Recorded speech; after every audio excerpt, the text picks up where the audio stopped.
All right, we are back with another episode of the Top Tier Podcast. In the building today, we have my man Rawkward. How you been, brother? Good, man. How you doing? Chilling, man. What you been up to lately? Just had a show last night at Transplants. Bits and Bars, half comedy, half rap show, brought to you by a half comedian, half rapper. Nice. How did the show turn out? It was good. Yeah, it was a fun show. I had a lot of my friends on it, some of the best in the AV, I'd say. Okay.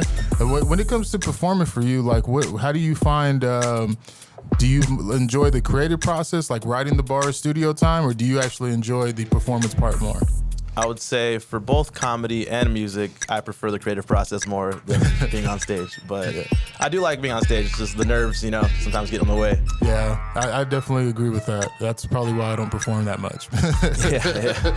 I'm a studio rat, but to get out there and do the performance part, sometimes it's like, for me. Yeah, I feel you. But all right, man, we're gonna jump into some questions. That way, the people can get to know who you are as a rapper, comedian. Yeah. So where were you born and raised, brother? Whittier, California. Okay. Yeah. You still living out there? Still, yep.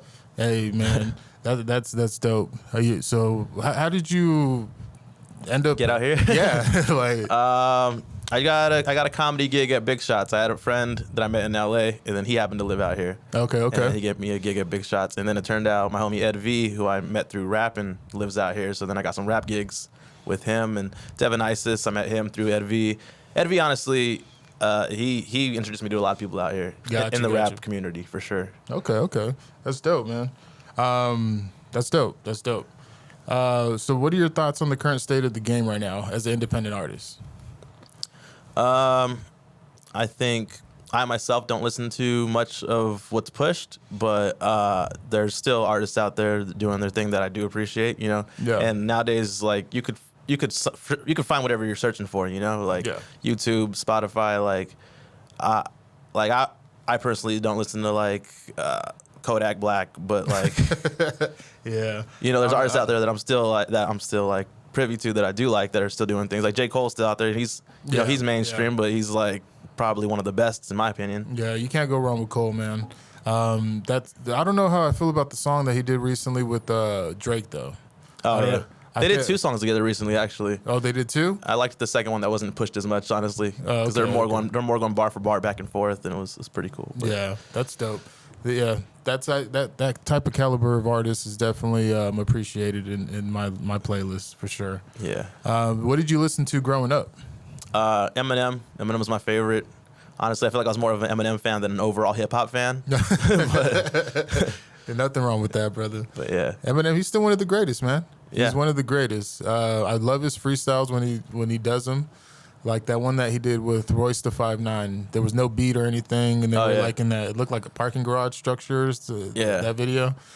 He's just ridiculous with it. Yeah, M's still one of my favorites. I think he's nowadays. I think he's underrated because people are just oh, he lost it. But if you listen, his punchline game has gotten it's a different caliber. Top tier. Yeah. Yeah, man. Top tier. Yeah, no pun intended. Yeah. So you said Eminem. So that's one of the reasons you actually started rapping? Yeah. One of your inspirations? Definitely, yeah. Do you have any others? Ludacris was big for me when I was younger. Yeah. Okay. And then Chingy. I liked Chingy for a while. He was signed to Luda, so it was yeah, okay. Yeah. A lot of stuff. It wasn't really... Eminem was my favorite. Lyricism was my main thing, but then, I like the Yin Yang Twins, some crunk stuff. Just I was really into that whole wave of the 2000s-ish. Yeah, I was really into 106 in Park. Every day I'd come home at 3 p.m. right after school, watch 106 in Park, watch all the music videos. Who was your favorite battle, man? My favorite, the Freestyle Fridays? Yeah.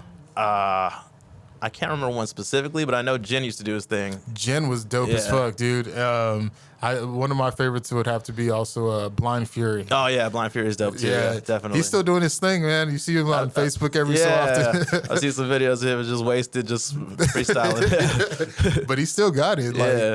That's another caliber. Definitely appreciated. Hell yeah. So who are you currently listening to?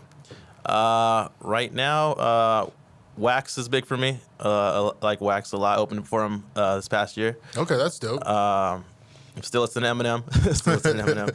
Lil Dicky is a big guy for me. His album's coming out next month. Finally, it's been like years since his last one. Yeah. So I'm excited for that. I think he took time off to do the Dave show, right? Yeah, and I think a lot of the songs from the Dave show are on the album, and like because even on the show. He talks about the album Penith, and that's the name of this album. So I'm assuming it's just going to be like a soundtrack for the show. But yeah, I'm excited for it. That's dope, man. Okay, so you've named a lot of artists from Eminem to Wax to Lil Dicky to Chingy. If you had to pick an artist to step in the battle of the verses and do a versus against, who would that artist be, man?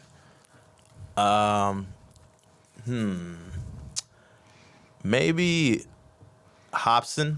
Hopsin. Yeah. That's another beast, man. I like Hopsin a lot. Yeah, he's a big influence on me as well. That would be a dope battle, man. Yeah. Yeah, I like Hopsin. I like that whole series he did with the Ill Mind. The Ill Minds, yeah. Yeah. Definitely, yeah. Part 5 was... I learned about him at Part 4, and then Part 5 just blew my mind. Yeah. What was it about Part 5 that really hit you?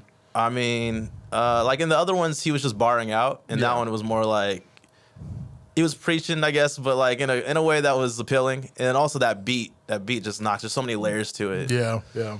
I think he produces his own shit, if I'm not mistaken. He does, yeah. Yeah, that's always appreciated too, man. Like, you know, people that are able to create not just MCs, but they're also more diverse with the actual music creating process. Yeah, definitely. Yeah, I definitely can appreciate that.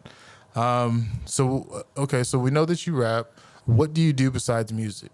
I do comedy, and I make my own beats too. Oh, you're actually a producer as well? Yeah. I did not know that. Yeah. Okay. What inspired you to get into comedy? I'd always been a fan of stand-up. You know, when I wasn't watching 106 in Park, I'd watch Comedy Central and some stand-up specials. And I never really thought about doing stand-up comedy itself, but I wanted to, like, maybe be a comedic actor as well. And so I didn't really know where to start. But I had a lot of people that I was a fan of that I was like listening to podcasts about how they made it and stuff. And a lot of people went to UCB, the Upright Citizens Brigade. Okay. Which I didn't really even know what it was. I just knew like all these people went here. Yeah. Like Donald Glover, Key and Peele, a lot of people on Parks and Rec and The Office. All the modern day legends. yeah. So I was like, all right, well, it sounds like this is the school to go to. So I went there, didn't even know I was signing up for really. And it was an improv class. And, you know, improv is like, it's just like it's freestyling comedic scenes on the spot. Yeah. Which is good for me, like not only to learn that trait for that, but like in general, I'm not a great conversationalist. So it taught me how to keep a conversation going. And then also that applies to like freestyle rapping, riffing on stage as a stand-up. Yeah. So that was kind of my toe in. And then they had an open mic there at like a side room they had. So I went there to do stand-up. Okay. I just wrote a joke that, I thought of a joke that, because I feel like there's a lot of parallels between writing bars and writing jokes. Gotcha. You know, because it's a lot of wordplay. Gotcha. So I wrote something and I was like, this isn't really a bar, but it could be a joke. And then I was like, maybe I could write a few more jokes, and tried it out. And the first time I bombed, but I believed in the material, and I kept trying, and You just went back to revamped it? Exactly. That's so the bombing on stage didn't discourage you? It didn't, no, because like it wasn't a full-on bomb, and I felt like the bomb was more so because of my delivery. Okay. I feel like I still believed in the jokes. I was like, I just got to get more comfortable, you know? Yeah. And then I think these will work, and I think I was right. Okay. That's dope, man. How long have you been doing comedy now at this point? I think it's about 8 years now. Jeez. Yeah. Damn. So there's no turning back at this point. Yeah. Ever neither. Yeah. I'd rather, even if I never like make it super big, like I wouldn't want to do anything other than make music and do comedy. Like I'll stay broke doing what I love, you know? Yeah. Hey, there's nothing wrong with that, man. It's that type of drive that most people make it with. You know what I'm saying? Because they have that belief in themselves and just the passion for the craft that they are involved with, you know? Definitely. So that's admirable, man. So what does your creative process look like for either or both, actually? For music, I usually write bars first. It's like writing jokes. It's just like I think of something like some clever line, some wordplay, then I'm like, how many of these can I stack? How many things can I rhyme with it that are also clever? And then so it's kind of like the Eminem process a little bit. Yeah, I guess Eminem's my biggest influence. So yeah, growing up, I'd always had like a pad and pen and just write just like little 4 to 6 bars, whatever, and just get back to it later, see if I could add on to it. And I still kind of do that, not with a notepad anymore. I just use my phone, but yeah. And then once I got like a few bars down, I'll put on like a random beat on YouTube.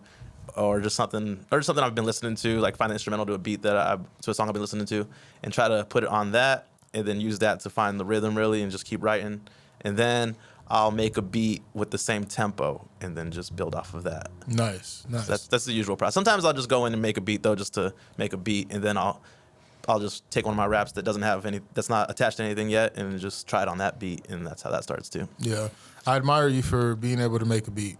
I started off DJing, but like when it comes to making beats, sitting down to make a beat, for some reason, it's another mental block of mine. Yeah, no, I feel it definitely. I don't enjoy making beats as much as I enjoy writing lyrics. Like, yeah, I started making beats because I didn't want to buy them, really. Gotcha. At first they were terrible, but I feel like with every album they get better. And sometimes I do have those mental blocks. I'm like, I don't even know where to start. But then, sometimes a melody will just come to me and I'll just hum it and I'll be like, okay, let me figure out how to play this. And I'm like, that's a starting point. Yep. Yeah. At least you got your process down, man. Yeah. What's something that you've read or listened to lately that's inspired you? I mean, the music I listen to inspires me all the time, like Eminem just dropped that news thing with Juice WRLD. That was that was pretty dope. Wax is still dropping stuff. I haven't really read anything lately. I mean, the last thing I read that was inspiring, I didn't finish it though. I have trouble finishing books. But I read some of 50 Cent's book. His last book came out. The 50th Law or something like that? No, he's another one I think came with. It's Hustlers something. Oh, okay. I haven't picked that one up yet. Yeah, it was pretty good. And then from what I read, I haven't finished it. Then Russ's book, he has a book too. I didn't know Russ actually he wrote a book too. Yeah, it's a short read, but yeah, it's good. Okay. Yeah. That's dope. Russ is another one that seeing his come up is pretty dope as well. Yeah. Just knowing that he did it independently, and started just dropping fucking, what was it, a week or? Yeah, I love Russ. Yeah, Russ, he's a big influence on me too. Yeah. Like I haven't mentioned it, but I just dropped an album. Mm-hmm. But before I dropped it, I took a note out of Russ's book, and he said, like, don't drop an album, like drop singles. So literally every song on my album was dropped as a single first, aside from the intro and the outro. Gotcha. Just to get some listeners first, without giving them too much to digest at once. Gotcha. All right. So you mentioned the album. Let's talk about that for a little bit. Yeah. Let's go. Let's start off with the title of it. The title is Ha Sheesh, because that's the reaction you'll get when you listen to it. It's funny, but it's also got bars. That's clever already. Thanks. And then I figured like it's kind of like an homage to like The Chronic and like albums that are named after like drugs, as in like it's that dope. It's hashish. Okay. Like I said, I produced the whole thing. I wrote all the raps, made all the beats, wrote all the raps. Took on an artist, let me some crack. But yeah, it's cool. It was fun to make. It has Doo Hop on there. Is my big like lead single that I perform out here all the time. It's like a mixture of doo wop and hip hop. That's my favorite song on the album. Okay. I also remastered a song from my last album called Have a Seat. Okay. And I added some little bits from Family Feud in it that are pretty funny. It's a pretty, I don't know, I feel like it's a fun experience. I add a lot of shit in there, like clips from movies and shows, and so it's like a audio movie in a sense, like kind of a little bit of a journey. Yeah, it doesn't really have like a through point. Like the songs don't really connect to each other, but every song itself I feel like is an experience. Gotcha. I have a song called Like Doja Cat. Okay. And I like sampled a little bit of Doja Cat, like some vocals in there, so it kind of sounds like it's featuring Doja Cat. Hey, that's dope. That's dope. I have a song called Butt Fuck It, which a lot of people like too. It's a play on words because like it goes like, by now I thought I'd be famous, but fuck it. Yeah. And it's a lot of funny barsy songs. Like there's not really anything serious on there except for maybe the intro is the most serious song on there. Gotcha. Yeah. So what? How many songs is on the album? 13. 13, okay. how was that process for you? Like, just actually sitting down, creating it. Like, what actually inspired you to say, like, I want to make an album? So this is actually my third album, but it's been a while since the last one. The first two I made within a year of each other, and the first one was 9 to 10 tracks. Okay. And the second one was 22 tracks. Damn. Which is way too many. I was like, no one's gonna listen to this whole thing. Surprisingly, a few people did, and I was like, yeah. Like in retrospect, I'm like, I should have cut this up to like 2 albums maybe. Yeah. And then even then, I had leftovers, which went into this. But I took my time with this one. Like I had some leftover bars from the last album, but I really took the time with the production with this one. It's been, I don't even know, maybe at least 3 years since the last album, and I feel like it's my best work yet. I really took my time, producing it, mixing it myself, and working on my delivery more so, because I've always been about the bars, and not so much about the delivery. Yeah. So now that's something I've been more focused on. Got you, man. That's dope. I'm definitely gonna be taking a listen to it, and I'm gonna let you know what I think about it. I appreciate it. I'm gonna have a more of appreciation when I do listen to it, knowing that you wrote everything, you made the beats, and you mixed it yourself, you said? Yeah. Yeah, see, that's more of the reason why I want to listen to it now, to be honest, from my perspective, because I appreciate people that are able to do that. Because, like I said, for me, I can't even make a beat. But, so just knowing that you went down that creative process to do it. And then I was looking at the album cover as well. Yeah. You designed that yourself, too. So it's literally all self-made. Yes, sir. That's fucking dope, man. I can appreciate that for sure, man. Thank you, man. Yeah. I do want to, branch out a little more. I feel like it's good to be independent, but, I don't know, it only takes you so far. I feel like it's good to be collaborative as well. So that's something. Yeah. My next album, I want it to be fully collaborative. Okay. My last album was called Rock With Me. Okay. So the next album, the plan is to call it Rock With Us, and it's just every song will be a feature. That's fucking dope. How often do you collaborate with other artists normally? Not enough. Not enough. That's the thing. I have songs with Ed V, but none of them are out. Got you. But that's really on him. They're his songs that I'm on. So. Okay. Got you. I have songs with Max. That's his partner in his group, HP. Okay. We have one of them out. It's called Functions. That's Functions with a K and a Z. And that's one of my favorite tracks that we've ever done. I feel like it's some of my best bars. Is that one out yet? That is out, yeah. Okay. It's not on my album, but it's on my Spotify. Okay. And yeah, he made the beat. He's on the hook, and he's on the second verse, and I'm on the first and third verse. Dope. That one's hard. We have another song. It's not out yet. We performed it yesterday though. It's called Wasted. And that's one of those songs where we just keep building on it. It was done a year ago, but then we're like, I got another verse for it, me too. Then let's do another. I don't know how long the song's gonna be, but we're just barring out on that one. Nothing wrong with that shit. Yeah. And Zigzag Prodigy and I worked on some stuff together. Zigzag, I met him a couple times. Yeah, that's dope, man. Yeah. Hell yeah. What have been some of your best and worst moments in your career? I'm just to say your entertainment career because you do both, the comedic and the rapping. Yeah. Some of the best, definitely opening for Wax this past year was really cool. I've opened for him the year before as well, but that was like a pay to play. There's 1,000 people opening for him, Okay. This was more of intimate. It was literally me, one other opener, and then him in a more intimate venue. So it felt like it was. You actually got to meet him, and yeah. Okay, that's fucking dope. Yeah, so that was cool. I also I did a song with Dizzy Wright recently, impromptu. It wasn't like I didn't ask him for a feature or anything. I went to this. He was having a beat, a music making seminar basically. Okay. He wasn't running it, but he was invited to run it basically. The thing's called Boredom Fighters. Okay. And they had him come and teach this class. And I invited a few producers to come with me, and they all bailed on me. And I was like, all right, I'm going to go though, because I feel like this is going to be a good opportunity. So I went, and there was about 10 people in that class. So it was really intimate. We got to basically make a song on the spot with Dizzy Wright, made from the beat all the way to the verses. Okay. But I don't know if it's ever dropping. I bugged the guy that runs the thing 3 times, and I'm like, I'm not gonna bug anymore. If it drops, it drops. Either way, it was a fun opportunity. As far as worst, I met Hobson when way early on. That's fucking dope. It was dope, and but I feel like I didn't make a good impression. I met him right. I didn't want to go to college. and I was talking to going to college. Okay. And I guess the good part is I met him at my college. Okay. Because it was the Art Institute. It was a trade school. For audio production. Mm-hmm. And I was just chilling in the computer lab one day, and I saw the guy next to me was editing a Dizzy Wright video, and I was like, "Oh shit, you know Dizzy Wright?" He was like, "Yeah." I was like, "Do you know Hobson?" Because I like Dizzy Wright, but like I love Hobson. Yeah. He was like, "Yeah, I work on his videos too." I was like, "No way!" And like that was just that. And then the next day I come back, I'm in the computer lab, and Hobson's there too. I'm like, "What?" They're working on his video. That's fucking sick. So yeah, I got to like hang out with him a little bit. I got to see the drop for Ill Mind of Hobson 6 before they actually put it out. They showed me it. Okay. And that was cool. But like when I went to college, I was like pretty much giving up on rapping. I was like, so I didn't mention it at all. I never told him I wanted to be a rapper. Yeah. And then also like I've never really taken school too seriously. So I was kind of fucking around in the computer lab. So I think he kind of saw that as like, this guy, what is he even doing here? You know?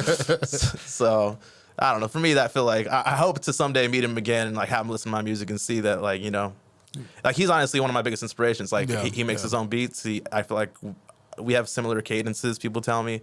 So that's fucking dope, man. Yeah. I don't know how I would act if I met some of my biggest idols as well. I think I've met a couple, and I just like, I don't know what to say. Because it's like, I don't want to be like a fan. Yeah. And then I don't want to, you know, so it's like one of those things. I don't know, man. It's hard to balance it for sure. Yeah, for sure, man. In your career, like who have been your biggest supporters so far? My biggest supporters, definitely the DGAF universe. That's Ed V pretty much created it. Okay. And I met Ed V at that college too, so that's another good thing that came out of going to that college. Okay, nice. Yeah, and like right away, he's super friendly and super good at with networking, you know? Yeah. And like I probably knew him like a week, and he was like, "Hey, you want to be in my crew called DGAF?" And I'm like, what's that? He was like, "What do you think it stands for?" And like, obviously, don't give a fuck. I'm like, all right. And I'm like, I mean, sure, why not? You know, you seem cool. And little did I know that it would grow to what it is now. It was like, I mean, we have 2 group chats because there's so many people that we can't have everybody in one group chat. And yeah, we just all stay connected. It's mostly musicians, a few comedians, a few other like artists, like poets. We have like photographers. So it's just like a creative group of just individuals. Yeah, that's fucking dope, man. That's fucking dope. So yeah, what was the question again? Did I answer it? Your biggest supporters. Oh, yeah. So those guys, yeah, they're my biggest supporters. Definitely my parents are supporters. That's dope. Yeah. Yeah. Having your parents as a supporter, that's a big deal, man. Some people can't get the support from their parents, so that's a good one. I know, yeah. My parents have always been good about it. I think it's because they saw George Lopez early on before he blew up. No. And they're like, and he didn't blow up till he was like older, and they're like, never give up. Or also my dad's favorite is Rodney Dangerfield. Okay. And Rodney Dangerfield didn't blow up till he was an old man, so they're just, I don't know. They believe in the dreams. Yeah. That's good, man. That's good. I try to pass that message on to my daughter. Just go for what you want and do what you want to do, and just believe in what the fuck you're doing. Hell yeah. Yeah, man. So we're almost towards the end, but if you were in my shoes, what's a question that I didn't ask that you would have wanted me to ask you? What is the question that I don't know, man.